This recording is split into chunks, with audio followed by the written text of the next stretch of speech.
मिल्लत times में आपका स्वागत है। मैं हूं आपके साथ मुनव्वर आलम। आज हम बटला हाउस यानी जामे मिल्लिया के करीब जो जगह है, जिसे पूरे एरिया को बटला हाउस कहा जाता है, उस जगह पर हम मौजूद है। यहाँ पर एक मार्च जामिया के स्टूडेंट निकाला है और कुछ लोग और भी हैं। यहाँ पे अच्छी खासी तादाद है, आप देख सकते हैं। यहाँ पे इतने लोगों ने मार्च क्यों निकाला, आखिर क्या वजह है, वो हुकूमत से क्या चाहती है। उनके हाथ में बैनर भी है, मैं आपको दिखाऊँगा। अब हम सबसे पहले हम जानते हैं कि आखिर क्या वजह है, उन्होंने ये मार्च क्यों निकाला। आइए हम एक जो मार्च में शामिल है उनसे हम जानते हैं। आपकी क्या वजह है, क्या चाहते हैं आप, किस वजह से आपने मार्च निकाला? देखिए 2008 में 19 सितंबर को ये बटला हाउस इनकाउंटर हुआ था। और बटला हाउस एक मुस्लिम इलाका है और एक रेजिडेंशियल एरिया है। और जब कोई रेजिडेंशियल एरिया में इनकाउंटर होता है तो बड़ा एक अजीब सा एक मन में सवाल उठता है। और ये सवाल हम लोगों के मन में नहीं बल्कि पूरे इस कम्युनिटी के लोगों को और इस पूरे बटला हाउस में रहने वालों के मन में भी यही सवाल उठा था कि एक कोई इनकाउंटर हो जाता है और दो तरफ से गोली चलती है, किसी को खबर तक नहीं लगती, किसी को आवाज़ सुनाई नहीं देती है। और हमने ये आइसा ऑल इंडिया स्टूडेंट एसोसिएशन की तरफ से ये हमने एक सवाल उठाया। और वो सवाल हम लोग का एक डिमांड था कि इस इनकाउंटर की एक जुडिशियल इंक्वायरी होनी चाहिए। और इस इनकाउंटर में मारे जाने वाले आतिफ साजिद जो आजमगढ़ के रहने वाले हैं, वो यहाँ एक पढ़ने के लिए आते हैं और वो उनका जो है इनकाउंटर हो जाता है। और यही नहीं बल्कि कहते हैं इनकाउंटर के बाद जो रिपोर्ट आई, वो रिपोर्ट साफ साफ बताती है कि वो रिपोर्ट अपने आप में एक सवाल खड़ा करती है कि आतिफ और साजिद को जो बदन पे जो उन पे खराश लगी है, जो उनके चोटें आई है, उस रिपोर्ट ने साफ साफ कहा है कि इसको एक ब्लंट ऑब्जेक्ट से, किसी भारी भरकम लाठी या रॉड से मारा गया है। उसके बाद इसको गन पॉइंट पर रख के गोली मारी गई है। तो इनकाउंटर जब हो रहा होता है तो किसी को आमने सामने गोली चल रही होती है और लोगों को ये पता होता है, लोगों को आवाज़ सुनाई देती है। लेकिन यहाँ को लोगों को कोई आवाज़ सुनाई नहीं देती है। तो जब उसके सर पे गोली लगी तो ये साफ साफ उस रिपोर्ट में कहा गया कि उसको गन पॉइंट्स पे मारा गया है। तो ये सवाल और अभी हम लोग को और भी तीखा। आज 10 साल हो रहे हैं, 10 साल के बाद भी कोई तो अभी जुडिशियल इन्वेस्टिगेशन हुई नहीं, तो फिर 10 साल के बाद आप लोग मांग कर रहे हैं। आपको क्या लगता है कि आपकी बातें सुनी जाएंगी? 10 साल में तो सुने नहीं हो, तो आपको क्या लगता है? देखिए ये मार्च हम लोग हर साल मतलब जो है बटला हाउस इनकाउंटर की बरसी पे निकालते हैं। 19 सितंबर को हम लोग हर साल निकालते हैं। और इस बार भी इस मांग को और तेज़ करते हुए ये हम लोग डिमांड कर रहे हैं कि इस इनकाउंटर की जुडिशियल इंक्वायरी हो।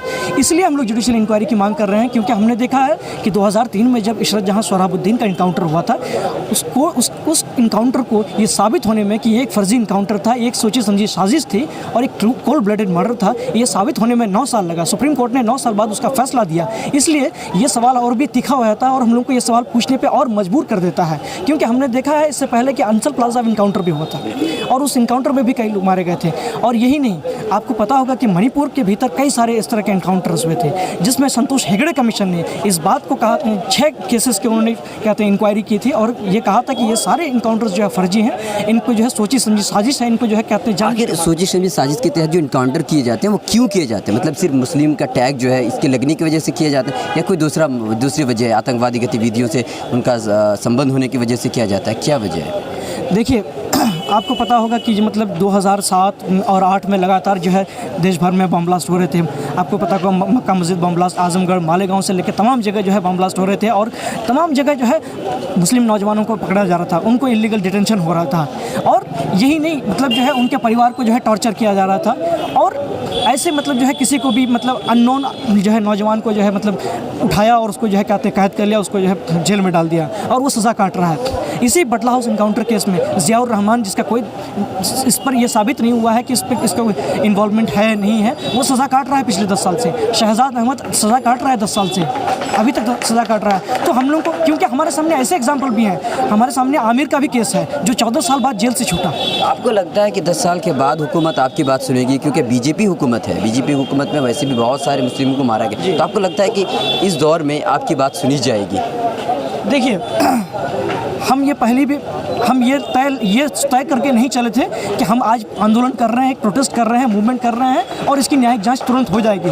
और हम तब तक लड़ेंगे जब तक इसकी न्यायिक जांच नहीं हो जाती। क्या अगर हो सकता है, अगर जैसे इशरत जहां और सोहराबुद्दीन के जो परिवार जो 9 साल तक इस लड़ाई को लड़े, वो भी अगर यही सोच के बैठते कि इसकी न्यायिक जांच होगी, ये इस पर फैसला हो पाएगा या नहीं, तो शायद वो लड़ाई छोड़ देते। लेकिन उन्होंने लड़ाई लड़ी और उस लड़ाई ने एक और उम्मीद जगाई कि ऐसे इनकाउंटर्स हुए हैं पिछले दौर में और इस लड़ाई को हमको जिंदा रखना। देखिए, न्याय मिले या नहीं मिले, उससे ज़्यादा ज़रूरी है हमको उस न्याय के लिए लड़ाई लड़ना। आप किसको जिम्मेदार मानते हैं? कांग्रेस हुकूमत की, कुछ दौर में कांग्रेस ही थी, कांग्रेस हुकूमत को आप जिम्मेदार मानते हैं किसी? बिल्कुल, उस दौर की सरकार थी और उस दौर की सरकार ने जो है कहते हैं शीला दीक्षित की दिल्ली स्टेट में सरकार थी और उस इशारे पे हुआ। ठीक है, यही नहीं, देश कांग्रेस की और जहाँ सरकार थी वहाँ भी हुई। और दूसरी बात, आज के दौर में जो मोदी सरकार कर रही है वो शायद किसी और रूप में कर रही है, वो मॉब लिंचिंग के रूप में कर रही है। वो आज किसी अखलाक को मार रही है, वो जो है कहते हैं ज़ियाउर रहमान, तो कहते हैं ज़फ़र हुसैन को मार रही है। तो ऐसे केसेस हो रहे हैं, इनकाउंटर नहीं हो सकता है, लेकिन उत्तर प्रदेश में वो योगी सरकार के दौर में हो रहा है, इनकाउंटर्स भी हो रहे हैं। और आज ये भी कहते हैं अगर देश भर में अगर इनकाउंटर नहीं हो रहा है तो वहाँ मॉब लिंचिंग हो रही है। कुल मिलाकर आप ये चाहते हैं कि आपको इंसाफ मिले, जो हुआ था वो गलत हुआ था, ये चेक किया जाए। जी हाँ, हम चाहते हैं कि इस पर जुडिशियल इंक्वायरी हो, एक निष्पक्ष न्यायिक जांच हो। आपका बहुत बहुत शुक्रिया। आपने देखा कि मार्च जो निकाला गया है, इसकी सबसे बड़ी वजह यही कि 10 साल होने जा रहे हैं बटला हाउस इनकाउंटर के, जिसमें 2 स्टूडेंट जो कि जामिया के एक स्टूडेंट और एक कोचिंग कर रहे थे, उन पर हमला किया, उनका इनकाउंटर कर दिया गया था। और ये भी इल्ज़ाम लगाया जा रहा है कि जब 2 पोस्टमार्टम रिपोर्ट आई, उनमें ये पता चला कि उनके सर में गोली लगी थी, जिससे पता ये चलता है कि इनकाउंटर हुआ नहीं था, ये फर्जी इनकाउंटर है। इसीलिए आयसा जो कि स्टूडेंट यूनियन है, एक तंजीम है, ये इनकी तरफ से मांग की जा रही है कि इसके लिए जांच की जाए। मिल्लत टाइम्स की मज़ीद वीडियोस देखने के लिए यहाँ क्लिक करके सब्सक्राइब करें और बेल आइकन को ज़रूर दबाएं ताकि आपको हमारी हर वीडियो का नोटिफिकेशन मिल सके।